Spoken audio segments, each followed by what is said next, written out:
All right, so I guess I'll start. This is about the cell phone tower construction on school property.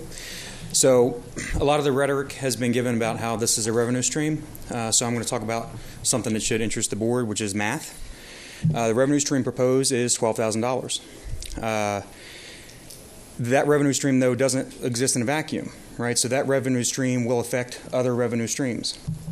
There have been multiple proposals now in Montgomery County showing property value decreases anywhere from 2 to 20%.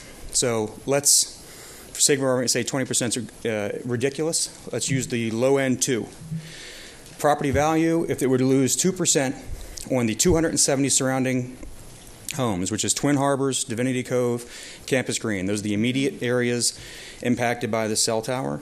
2% would lose 2% of property taxes. 2% of property taxes on those homes using the median figures, not waterfront homes, non-waterfront homes, would equate to about $27,000 lost per year of property taxes, more than double the revenue stream. Beyond that, looking at this being on a public space, they're not paying property taxes themselves. Beyond that, the individuals that are using that space, that are losing the property tax value, the property value, are going to lose actual real money, right? That you're losing value off of your house. So the math is completely deficient, right? So the revenue streams cannot be looked at as in a vacuum. Oh, we're adding $12,000. You're adding $12,000, but you're losing potentially $27,000 using the low end estimate of median non-waterfront homes, of which there are many in that area. So the $27,000 figure realistically can be significantly higher. Those components, I think, need to be addressed and need to be thought of when you look at the $12,000. I think other people have thought about it. Anne Arundel Community College was offered this deal, and they turned it down because they didn't think the revenue stream was worth the significant or the potential negative impacts to their property or their school or their environment, the aesthetic quality of the environment that their students are living in, that they're commuting to, that they're learning in, and trying to draw students to come into an environment that is aesthetically deficient now. So all of those things go into pick $12,000 to think about it. Our wonderful volunteer that we just mentioned here earlier in the meeting raised more money than that revenue stream with box tops, right? Her revenue stream that she brought into the school was more significant than what the revenue stream from that cell tower is going to generate by their numbers.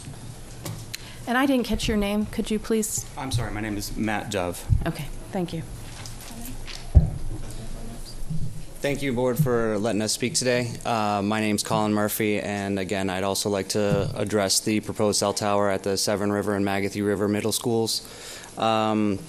Last Wednesday, there was a community meeting that was held at the Broadneck Library, of which probably about 50 to 60 members of the local community attended, and the overwhelming response was negative, and that they did not support the construction of a cell tower on that site. That's just in general, since I'm not sure if you were aware of the meeting or heard any feedback about the meeting. What I would like to discuss, in addition to the loss of revenue from the tax aspect, is the safety issue, not the health concerns that everybody, is always big up in arms about, but more along the lines of the actual facility, because the projected estimate is to have 5 carriers, which will each have to have their own generator on site for backup generation, which is going to have diesel fuel and batteries with sulfuric acid. Montgomery County actually has all cell phone towers listed as hazmat sites. So in essence, we are putting a hazmat site on school grounds. So all the potential impacts that could come of that, any kind of issue with any leakage, any spillage, and not only the safety concerns from the materials aspect, but of course the children putting something like that are going to in turn try to climb it, try to get onto it. So potential dangers, lawsuits from children attempting to climb, getting hurt from that. As well as with potentially 5 cell phone carriers having support staff coming in and out. They are going to be offered 24/7 access in our environment of continued school security and keeping an eye on whoever comes into the grounds.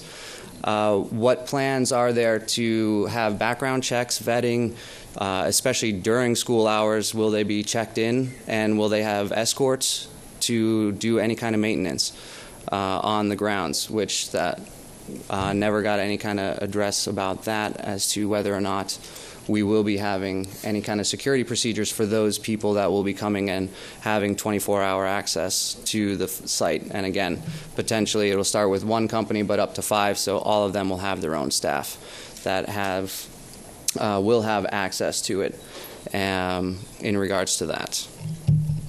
Thank you for your time. Hi, my name is Vicky Payton, and I represent the same neighborhood, Divinity Co. Also, I had 2 children that went to Seven River and McAfee. They graduated from Botnick High School and went on to college. I would like to express my concern, particularly for the children, because these are little children that already have other challenges. They have the open classroom. Their schedule, I think that's the worst scheduling they have in the county. And they have a lot of hormone changes too that they're going through. I'm just afraid putting the cell tower back that school will add another challenge to these children. I'm afraid they will climb on it. Also the neighborhood's kids that's already using it. The fields that they're using for sport. And when I walk my dog in that area, I see when they have basketball tournament, the kids are out playing on the areas. And I'm afraid these children will climb the tower because you can't really see the tower from the back. It's going to be hidden in the back from the school. Another one concern I have is that American Pediatric actually recommended to take the baby monitor out of the baby's room last month because of the radiation. We knew it was not going to happen, so they said at least take it out of the baby's crib and put it as far away from the baby as possible. That's just a concern I will have for these children too. It's going to play out on these fields doing sports and PE around that tower because it is going to be around that tower. Thank you. Think of the children. Thank you very much. All right, I'm now going to call the next groups up by about 5.